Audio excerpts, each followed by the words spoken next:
nadanya.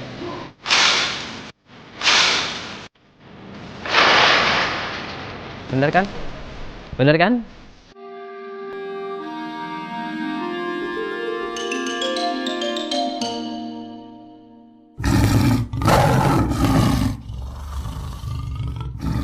Halo teman-teman semua, apa kabar? Semoga kalian selalu dalam keadaan sehat ya. Gue terus doain kalian biar kalian selalu dalam keadaan sehat walafiat.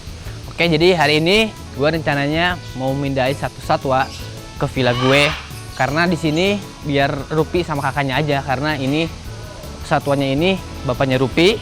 Kalau misalkan Rupi udah besar takutnya dikawin jadi satu darah, kawin itu nggak boleh, inbreed itu nggak boleh, jadi kita harus pisahin rusa ini ke villa. Jadi ini perpisahan Rupi sama bapaknya. Oke, jadi gue tinggal di sini Rupi sama kakaknya aja. Jadi bapaknya gue bawa cabut ke villa. Oke, jadi sekarang kita lihat proses gimana penangkapan rusa itu. Karena rusa itu kan gampang stres, sensitif sama berbahaya kalau lagi terpojok itu atau lagi terancam gitu ya. Nah, sekarang kita lihat bagaimana penanganan yang benar. Jadi ini gue sama Pak Asep Heri, ini paramedik di Bonbin Bandung. Ini udah pengalaman mantap. Gimana, Bah? Apa kabarnya? Alhamdulillah sehat. Mudah-mudahan kita lancar. Lancar, semoga lancar. Evakuasi rusanya ya, rusa jantan. Soalnya kalau rusa itu sensitif, Bah ya. Kalau misalkan lagi lagi ditangkap atau nggak lagi terancam itu sensitif dan bisa berbahaya. Betul. Jadi penanganannya harus gimana, Bah, biar aman? Kita kalem, kita coba manual dulu, tidak tergesa-gesa, tidak ribut. Oke. Kita coba Stay cari yang quiet. aman. Aman ya? Oke, siap. Kita pelan-pelan rusanya. Ayo. Ini boxnya, petinya kayak gini. Itu rusa jantan. Kita targetnya posisi dalam kandang itu harus duduk ya, rusanya nggak boleh berdiri. Kalau berdiri takutnya kebanting-banting jalan, kasihan. Jadi kita bikin petinya nggak begitu tinggi agar rusanya bisa duduk di dalam, lebih aman, lebih kalem, lebih tenang dianya. Nah, kalau berdiri pasti lebih rusuh. Kalau kita lihat nih.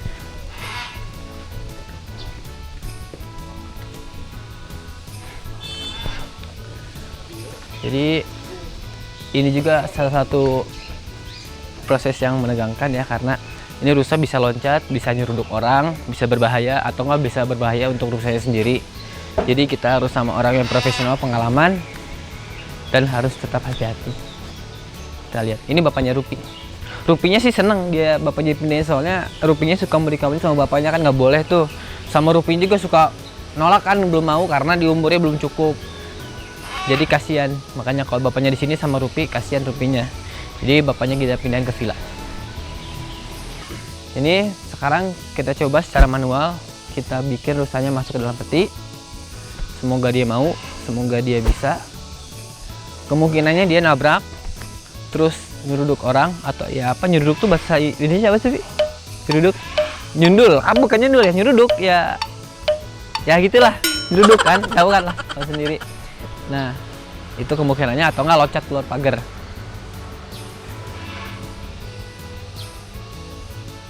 Kita lihat pahit lagi pelan-pelan buat garing rusanya. Gue juga di sini ada GoPro ini dalam buat lihat prosesnya. Oke.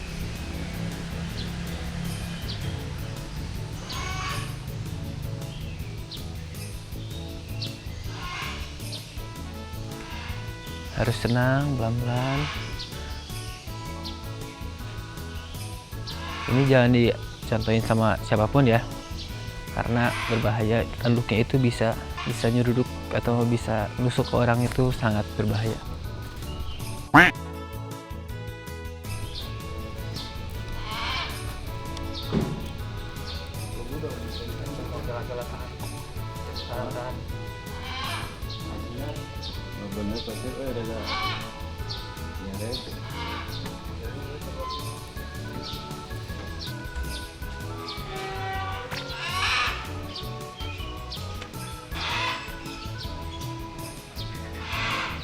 Saya lihat sama Pak Asep itu dilakukan dengan secara hati-hati banget, harus diperhitungkan segala rupanya, jangan sampai binatang stres atau nggak membahayakan binatangnya. Jadi begitu Pak Asep lihat, oh kayak gini caranya kurang cocok, cari cara lain, nggak memaksa banget, jadi pelan-pelan itu kalau misalnya penanganan ke satwa liar.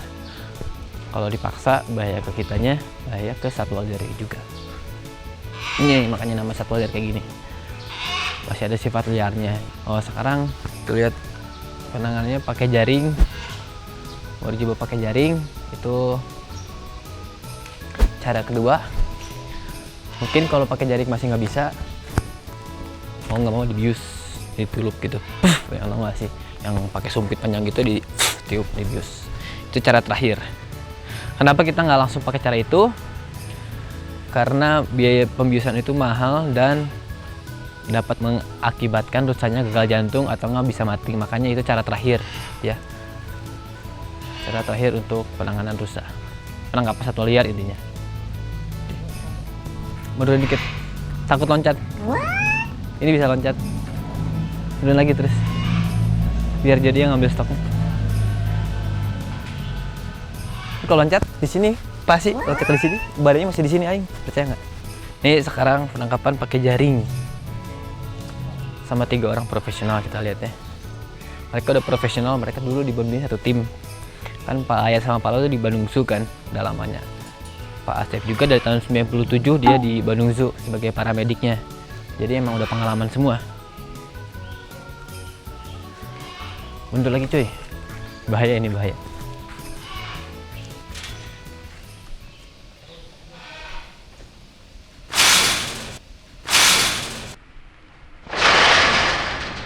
Bener kan? Bener kan? Kalau di sana tadi gua ketabrak pasti. Makanya munduran lagi katanya juga, itu berbahaya. Ayo udah tahu itu loncat.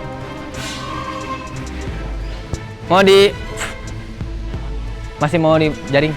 Sebelah sini. Itu belum loncat bener, itu belum ngawahan ya. Apa bahasa Indonesianya? Belum ngambil ancang-ancang. Kalau pakai ancang-ancang tinggi banget bisa loncatnya. Tinggi banget sumpah. Bisa 2,5 meter loncat tuh gitu di atas lama. Kayak airwalk, tau nggak? Itu rusa bisa kayak gitu. Kan ya. Jadi itulah kalau pengalaman gue tahu di sini bahaya, ayo kita mundur. Kalau gue nggak tahu, nggak ngerti, udah ketabrak kita tigaan. Sama tanduknya lagi posisi terancam gini, tanduknya udah pasti main. Bahaya banget.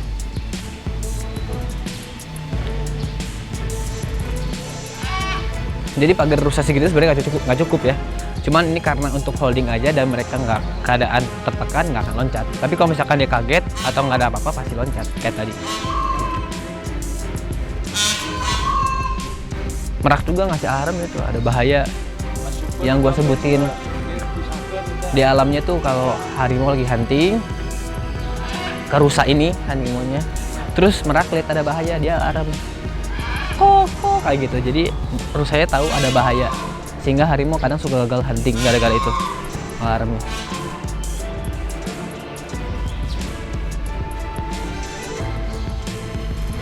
Digiringnya kemana? Sini lagi.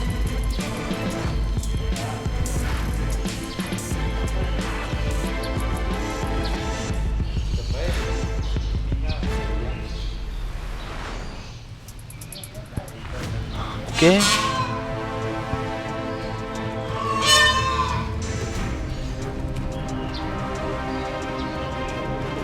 Ya makanya nggak bisa buru-buru kan.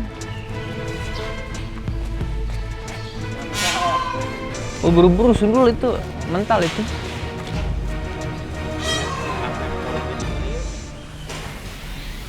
Kita nukikan sinamisa.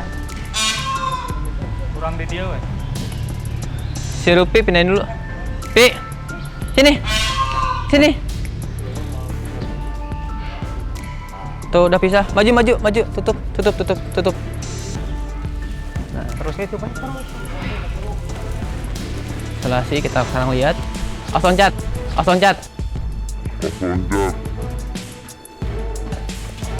Gampang banget loncatnya. Karena tinggi.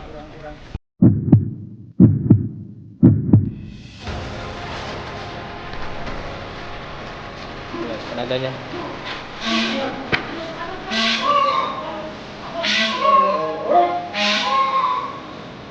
Oke.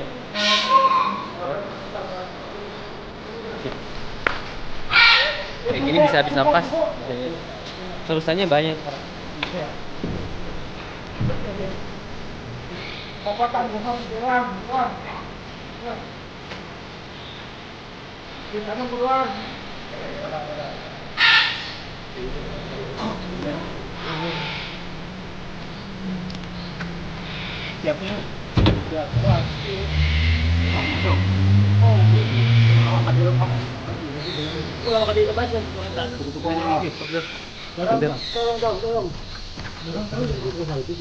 Genting mana? Lagi proses masukin ke kandang. Dia juga harus mantau dari sini, jadi harus fokus ke sini juga ya teman-teman.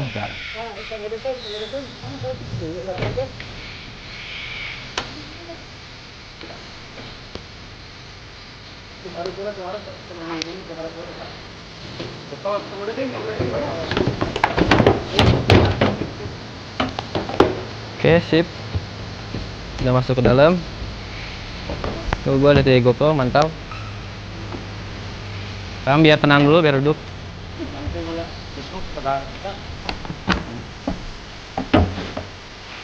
Boleh? Jangan.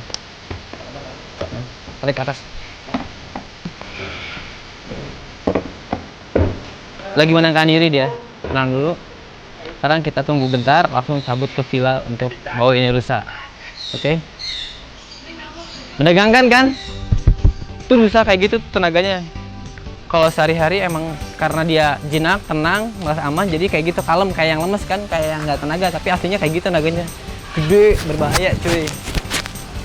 Itu aja peti lihat goyang-goyang terus tuh lihat. Kalau petinya jelek, jebol ya.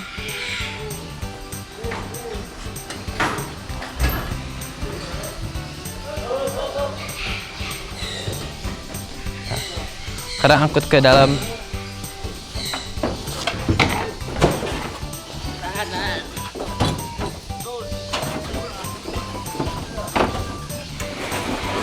Lagi angkut ke dalam ini ya, ke dalam apa namanya? Ke dalam truk, atas truk. Mobil pelebak. Ini kandangnya desain kayak gini karena kalau misalkan kebesaran atau ada ruang dia gerak, bisa ngebanting-banting hancur petinya, jadi dibuat pas, ngepas sama dia agar dia nggak bisa ada ancang-ancang buat ngedobrak itu pintunya atau ini petinya gitu. Jadi emang desain kayak gini, bukan kekecilan ya, emang kayak gini desainnya. Jadi bikin dia harus duduk tenang duduk dalam petinya. Gue ngomongnya juga Pak Balit, maksudnya sambil mantau dia, jadi deg-degan juga gue. Jelasinnya susah cuy. Ya gitulah kurang lebih.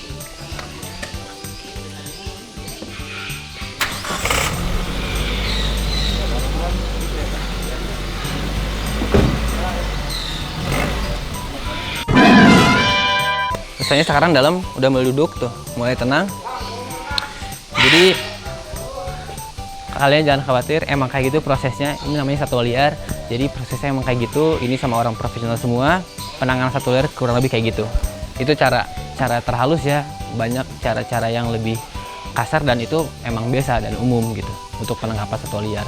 Banyaknya sih orang-orang dibius, cuman gue takutnya gagal jantung karena dia stres, kaget, terus dibius, lemah jantungnya hilang takutnya, jadi nggak nafas lagi. Jadi masih mending penanganan fisik kayak gini. Oke, sekarang kita siap-siap mau cabut ke villa buat mindahin ini urusannya. Oke, ciao.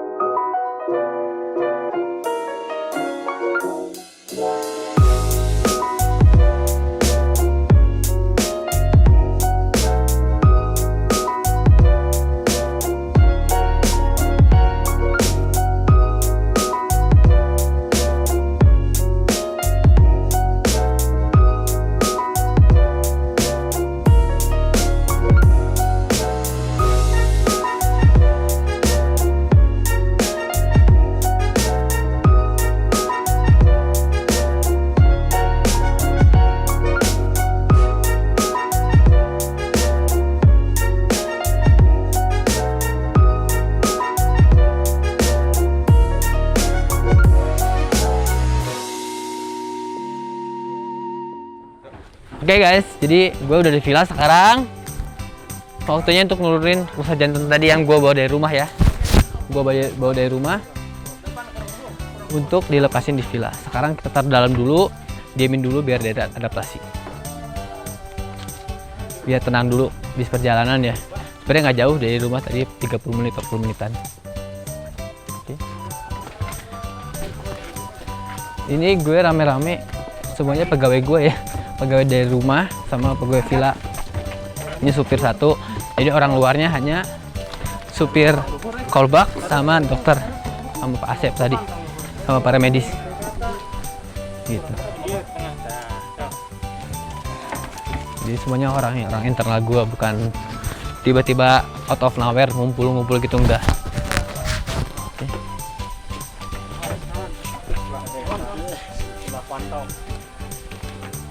Intens ya, tegang banget gini. Gue takut rusaknya kenapa-napa, sama orang-orangnya juga takutnya ada yang luka gara-gara rusak. Tapi itulah the art of handle satwa liar tuh kayak gini.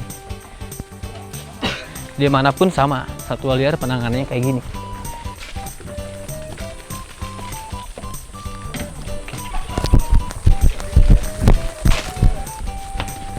Oke, sekarang kita coba lepasin ya, bismillah. Masuk nih. Bismillah, kita lepasin rusaknya.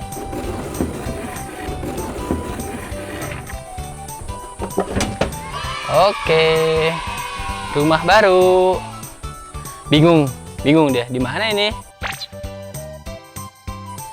Di mana ini? Luas sekarang kandangnya. Baju ukut, Cik coba. Tuh, adaptasi. Udah bersih kan? Oke. Hup. Oke, jadi itu teman-teman, proses pemindahan rusa cukup menegangkan ya, karena itu satwa liar dan satwa liar emang penanganannya kayak gitu. Makanya satwa liar biasanya dibilang exotic pets atau enggak emang wildlife animal yang nggak bisa orang biasa pelihara, karena penanganannya khusus sama kandangnya harus benar, ilmu juga harus ada, dan biaya juga besar gitu. Jangan lupa di subscribe, like, comment, dan share ya untuk bentuk mendukung channel gue. Jadi gue bisa tambah edukasi lagi, tambah entertain lagi ke kalian kayak sekarang ini. Jadi kalian tahu bagaimana cara proses pemindahan rusa, bagaimana tegangnya, bagaimana berbahayanya, dan kita di sini dikawal atau dibantu sama orang-orang profesional semua. Nanti gue bakal ngasih betinanya buat nemenin dia di sini. Oke, see you, bye bye, thank you.